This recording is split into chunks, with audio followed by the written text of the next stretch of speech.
Hi everyone, it's Robin. It is Lamy video time.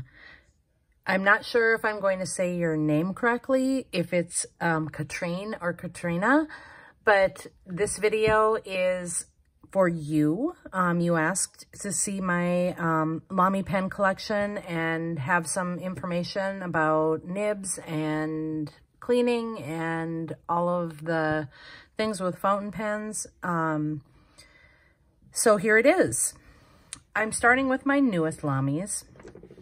I've been, if you've seen any of my videos, you know that I'm kind of in this Lamy studio groove. They have pretty colors. The colors are a little different than the other Lamy pens that I had my hands on. This is the violet, and it is a rollerball pen. You can tell that because of the dot. The dot on the top. I hope you can see that okay.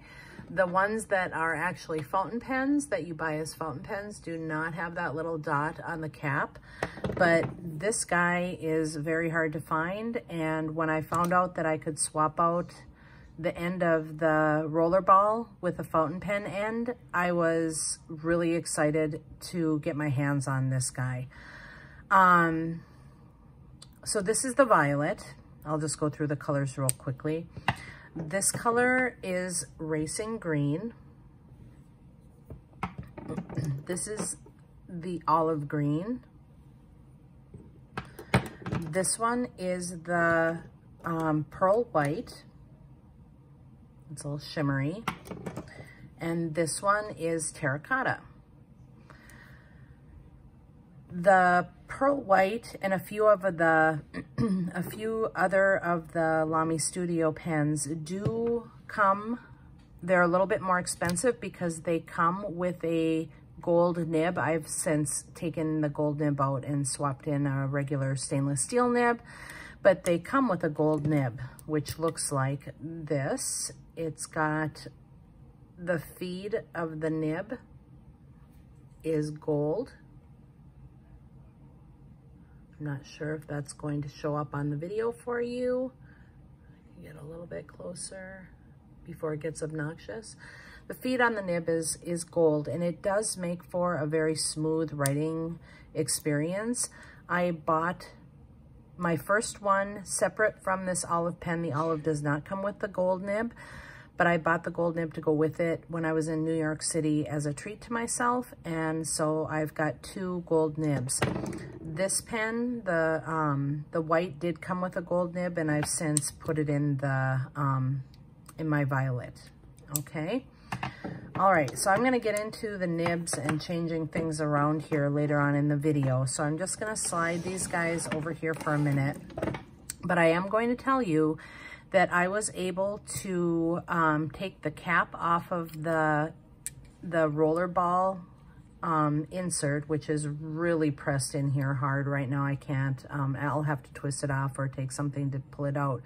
But I took the cap off the end, and I'll show you those cartridges later on in the video too. And I pressed it in there, and lo and behold, it screws in and caps.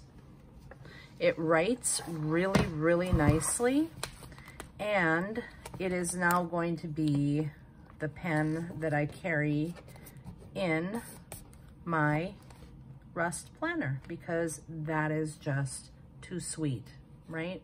It's the perfect companion for a rust Julio companion, anything rust in Julio. Get yourself one of these terracotta Lamy Studio pens, because they're really a great pairing. Okay, enough of that. Putting that aside. That's not what this video is about, is it? No, it's about Lamys. Okay, so I'm gonna put him up here. My very first pen that I purchased was this pen. This is a Lamy All-Star. It is an aluminum body pen. It's really simple. It's got this nice little window in here, and it's got this wide cap. These pens are not really planner friendly per se, because they are a wider pen, and many of the pen loops are a little too narrow for these pens.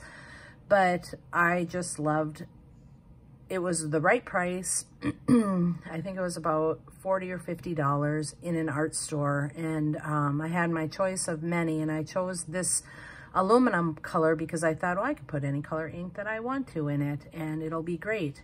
And I have, and I love it. And I think this was back in 2008 when I first started collecting these Lamy fountain pens. And yeah, it turned into a red hot mess of a lot of pens. Okay, I have 3 of the Lamy Safari pens. The Safaris are made with plastic. The All-Stars are, the body is aluminum. Sorry, I just grabbed the one that was on the end there, a different color. And that's really the only difference between the 2 pens, is the material that the pen body is made of. The nibs are interchangeable in all of the pens that I'm going to show you by Lamy. I don't even know why or where I got these. When I first started, excuse me, when I first started with Lamy pens, I had all of the colors in the Safaris. I had all of the colors in the All-Stars. And I decided that I liked the All-Stars better, so I sold off my set of Lamy Safari pens and really never looked back. I don't miss them at all. I just don't prefer a plastic pen, with the exception of the Kavecos, and that's just for another reason, and that's another video. Okay, are you ready? Are you really, really ready? Because I'm going to slide over all of my Lamy All-Stars. Ta-da! Okay, again, don't judge. This is a collection that's been, I completed my collection maybe 2 years ago, with the exception of each year they release a new special edition color. So every year I get to purchase one.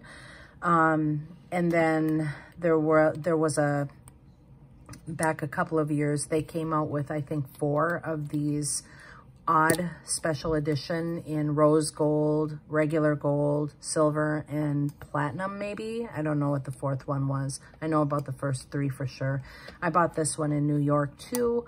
I have no idea why, but I did, and it's not my favorite. I don't really even consider it a part of this collection. I don't even think that I don't know if it's even called an All-Star. It's the same pen, the same body, the same everything. I just don't, the gold, silver, rose gold, and platinum aren't, I have no desire to add them to this collection. Okay. So I'm going to show you, I've got them arranged so that I like the way that they look, but I'm going to show you each one and tell you when it was released in the order that they were released, okay? All right, so this is the earliest one. It's graphite, and from the research that I've done, it's got a question mark as its,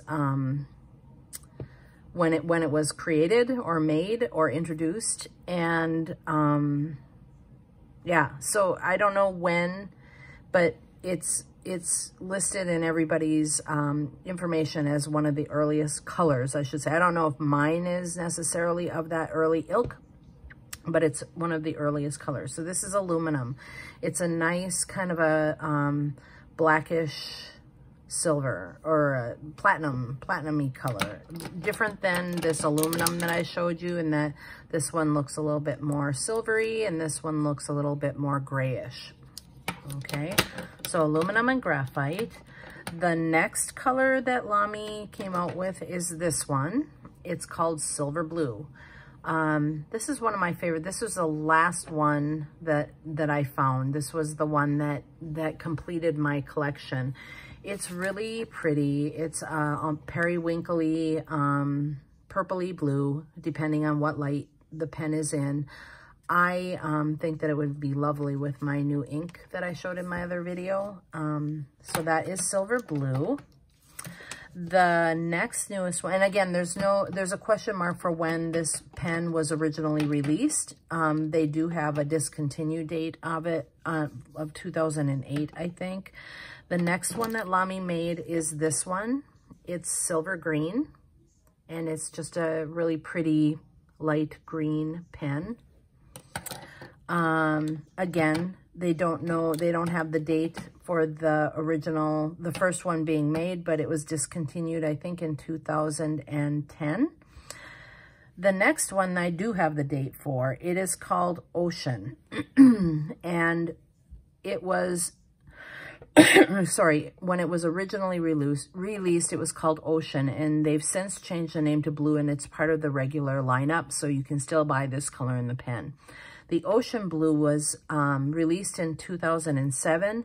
And I believe that you can tell the difference between the new and the old by the laser cut of the Lamy on the pen barrel, I guess this would be called.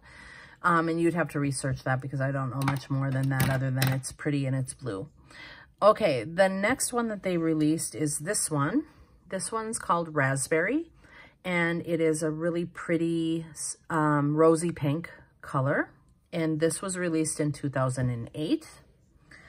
The 2009 release was this one. It is Black Purple is the name of it. And it's a really pretty dark purple. It's very different from the violet. You can see that my violet studio is more of a bluish purple, whereas this one's more on the red side. So yeah. 2010, their release was this really pretty brown. This color is called Coffee. I really like this one a lot. Just kind of understated, but a really unusual, I think, fountain pen color. 2010. The 2011 release was this one. This one's called Ruby. And again, it's just really a pretty red color. Not a red color, it's red. Okay, the 2013 release was this one. It's Pearl. And out of all of them, I'm like, this one isn't the most exciting in my book. It's kind of a champagne color pen. So this one is Pearl, 2013. And I wonder if this one is maybe 2012, because all the things that I can find, they have two releases for 2013, the Pearl and the Black. So I don't know, maybe one of them was the year before that, but this one's Black and this one's Pearl. The Black has a black clip. Almost all of these have silver clips except for my aluminum and the black one. The next one is Blue Green, and that is this guy. And this was 2014. You know, pretty, exactly what it says, Blue Green. Okay. Then they came out with something really wild. This one's called Copper Orange. And I think these newer ones are a little easier to find now on eBay or in pen shops. I think I've seen this one in my local art store. This is Copper Orange, and it's 2015. This one was the next one. It's called Charged Green, and it's really loud. It's kind of fun though, nice and bright. The next one that they came out with is this one. 2017 was the color Pacific, which is a really pretty turquoise, maybe call it. I don't know. You can see that some of this stuff is just gunky, but the aluminum does scratch on these pens. The next one that they came out with is this one. In 2018, they released Vibrant Pink, which is not the violet, and it's not the Black Purple, and it's really even not this is the Raspberry. So that's kind of a cool color combination in my mind. They're very pretty. Okay, so that was Vibrant Pink. Then they came out with one that I'm really not a fan of. This one is Bronze. And again, it's just like the silver, gold, rose gold thing. This bronze is not my favorite. It's not gold. It's not copper. And I don't think it's really bronze either. I don't know, maybe it is bronze. But this is 2019 release. And the 2020 release will be in the stores in February, is usually when they release their colors, and it's tourmaline. And it will sit someplace between these two in the color spectrum. It won't be the turquoisey blue, and it won't be as green as this one. It's going to be right in the middle, a nice aqua color. So I'm looking forward to February. Is always a fun month for me because it means a new All-Star has been released. Okay, so those are all the colors and kind of a little bit of the history. I know that of all the pens, of all the Lamy All-Stars, the last time that I was looking for pens, the hardest ones to find are these two, the silver blue and the silver green. I'm not sure if these are hard to find anymore because these are some of the earliest ones, but I don't think that maybe the color is quite as maybe sought after as some of the other colored pens were. This is another one. I think that these two would also be ones that are harder to find. So everything else up here, maybe this raspberry one. These are the ones that will be priced a little bit more expensively on resale sites because they're harder to find. These two were, I think this one I ended up getting from India maybe.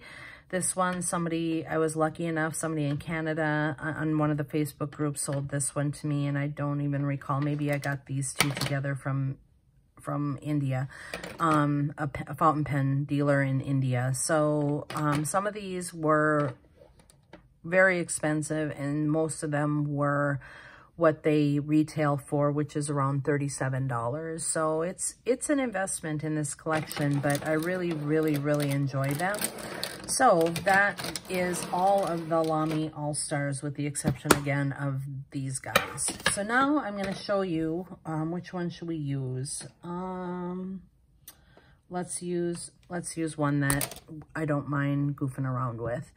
Okay, so this is the bronze from 2019.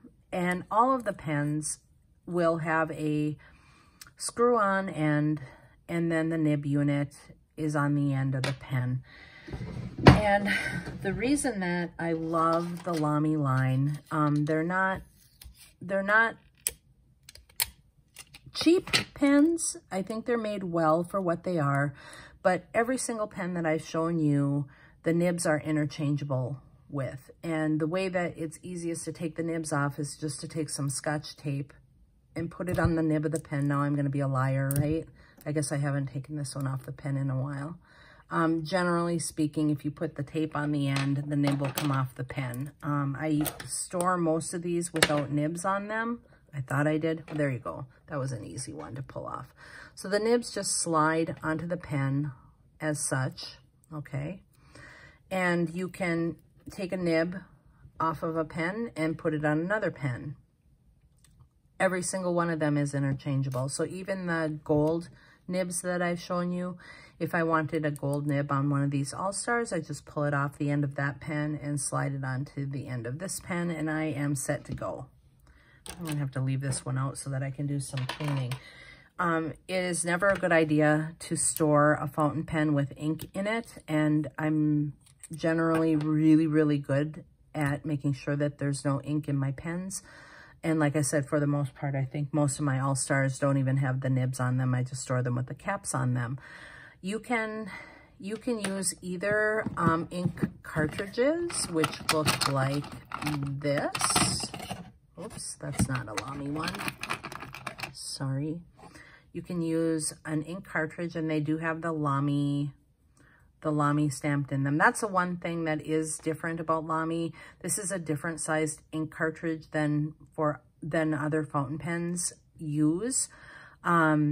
If you use fountain pens for a while, you'll know that once the ink is out of this, you can, when you put this ink cartridge in the pen, it punctures this, whatever it is that's on the end here.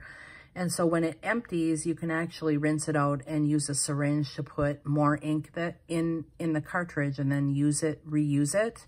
But it is fiddly, and if you don't like to have ink on your hands, it's messy. So you can also buy these, oh Lord, Robin, I'm sorry. It'll pop into my head randomly in the video. These ink converters. And they have a screw mechanism. You just twist and you can see the plunger coming up and back. So when you put this in the bottle of the ink and pull the plunger up, the ink fills the syringe or the ink converter. And then if you want to change it or clean it, you just screw it back down again and it'll squirt the rest of the ink out. And this actually disassembles. You can take all the parts off of this. I'm not going to do that on camera, but there are YouTube videos out there that will show you how to do this. This little metal piece slides off and you can twist the whole thing apart, and actually this whole twist mechanism will come out so that you can really clean this thoroughly and reuse it. The one thing that people might not know about the Lamy fountain pens is all of the Lamy ones will have this plastic dot on here, and it's actually raised up. I don't know if you can see that on here, but there are two little bumps on either side. And all of the nib units of the pen have these grooves. They have bigger grooves, right, for the window of the pen, but then they have these tiny grooves. And you know that your ink converter is in correctly if you put that little dot. You can hear it click when it goes in, and then you know that you've got a good fit. Generally speaking, when I fill my fountain pens, there are two different ways to fill them. You can dip this ink converter into a bottle of ink and draw the ink into it, or you can put the ink converter into the end of your pen and put the whole end of the nib unit. This little hole on the back here is where the ink draws into the pen and up into whatever you're putting the ink in. You can't do this with this because there's no twist mechanism to pull the ink in. You've got to fill these with a syringe. But this, you can dip the whole thing into the ink bottle and then draw the ink up. And it's a little nicer because these, you can't get down as far into the ink bottle when your ink gets low, but these you can, okay? So when you're cleaning the pen, you can take all the parts apart. I generally will have a nice cup of lukewarm tap water, and I'll go to the sink and make sure that I run the water a little bit first so that the ink doesn't stain my white sink. But then it's just a matter of in, out, in, out, in, out until the water runs clear, and then I'll actually take this and submerge it in the cup, and I'll leave things sitting in the cup for a couple of hours, maybe even overnight if I'm really, if I have the time to do that. And then I will take a bulb syringe, and you can put it in here and squeeze, and it will shoot water through, and it cleans everything out really nicely. So that's how I clean my fountain pens. Not really a big deal. It's just something that on my less enthusiastic moments, I don't do as good a job as I probably should, but I've yet to have a problem with any of my pens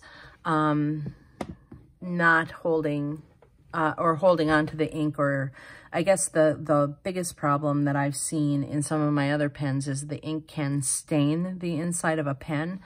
But for the Kavecos and for the what are the Twisbys, there are inks that can stain the inside of the pen. These I don't think there's as much of a problem with because of what the pens are made of. The Lamys do have a, I'm going to call it a school, like learn how to write with a fountain pen groove on the end. Some people love it and some people don't like it. Your fingers, if you write generally with your fingers like this, there's two grooves. Your fingers just naturally sit in the two grooves when you write so that you're getting the correct angle with the pen. So they're very friendly that way too. So over the years with the pens, I've collected, I just keep them in these little containers, quite a few nibs. And some of these are scratchier than others.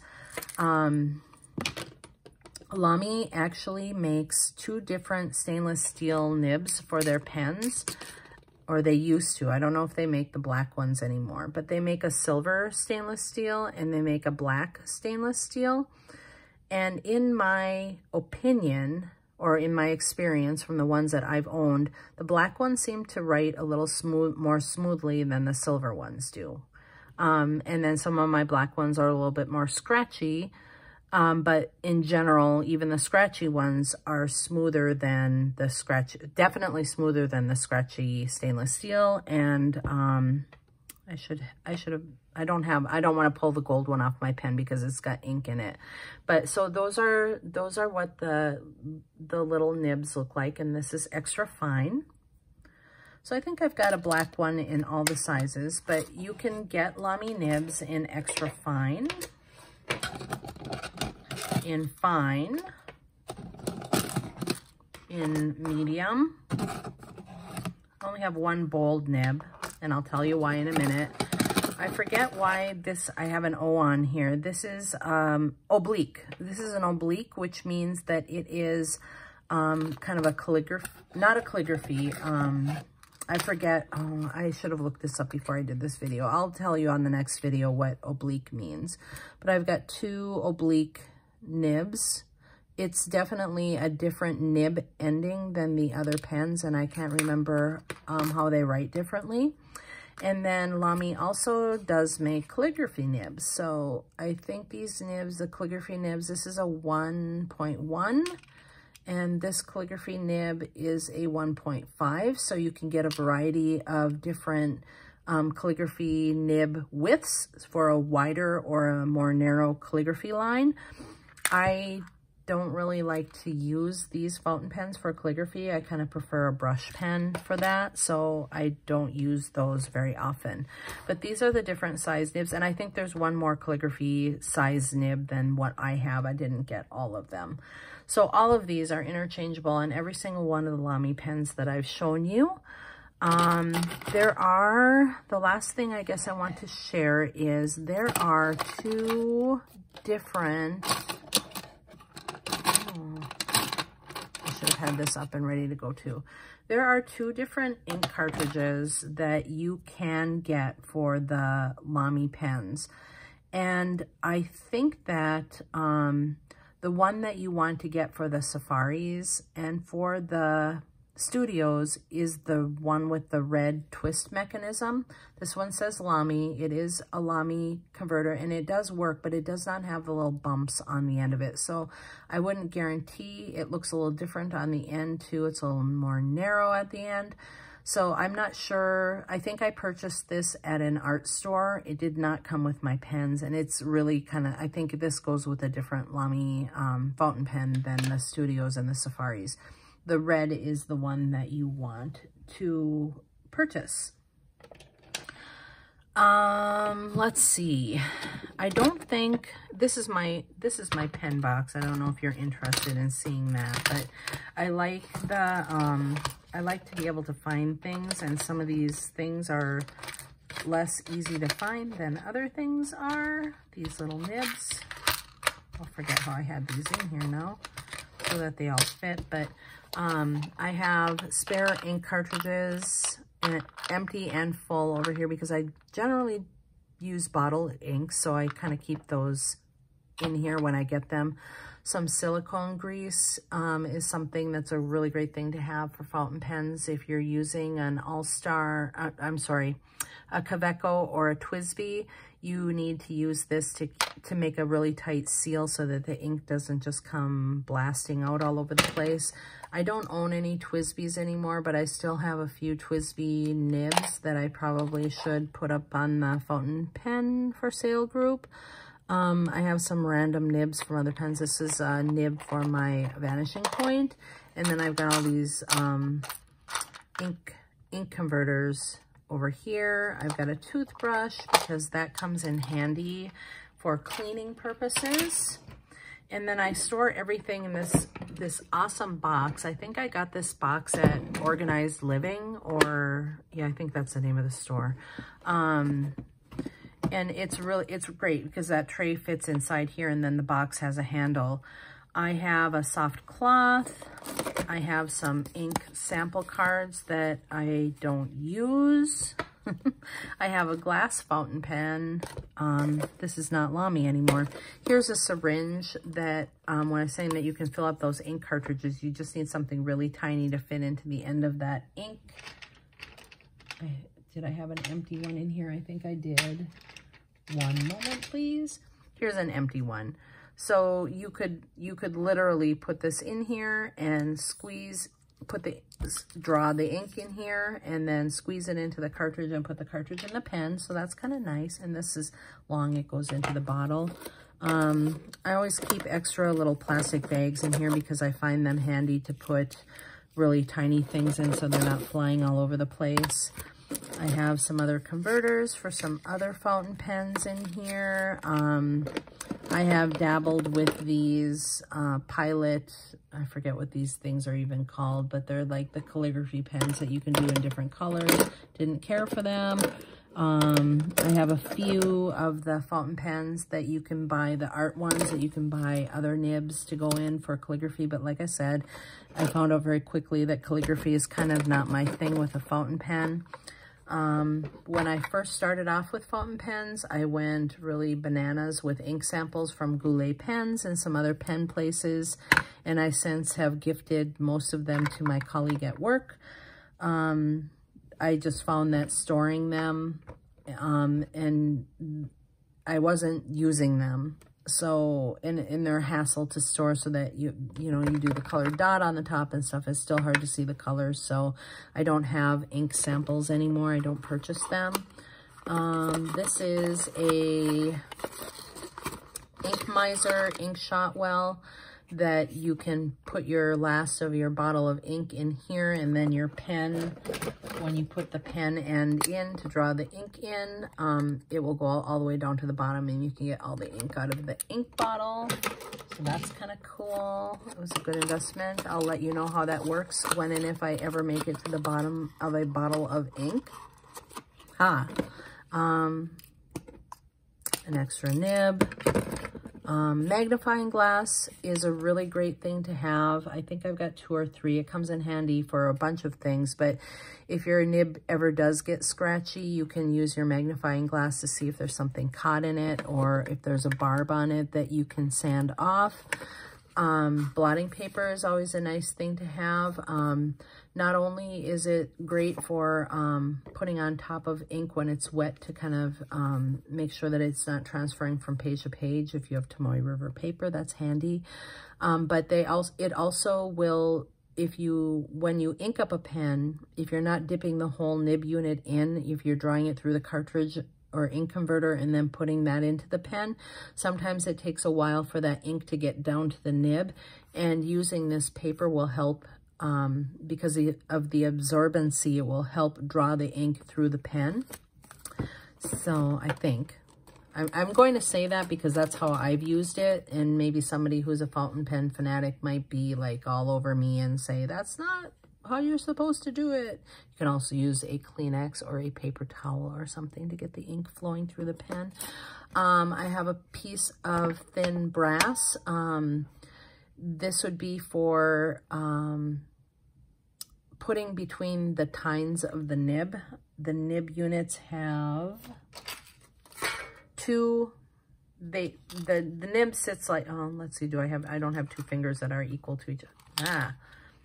I don't have 2 fingers that are equal. The nib unit sits like this, and you can actually use this paper to go in between to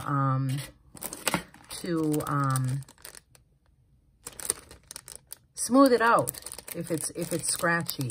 So, and here's some really thin. I think it's brass. I really don't like to do that because I'm not an expert at fountain pen cleaning. Certainly there are videos out there that you can watch to learn how to take care of and maintain your pens, or if you have problems with nibs.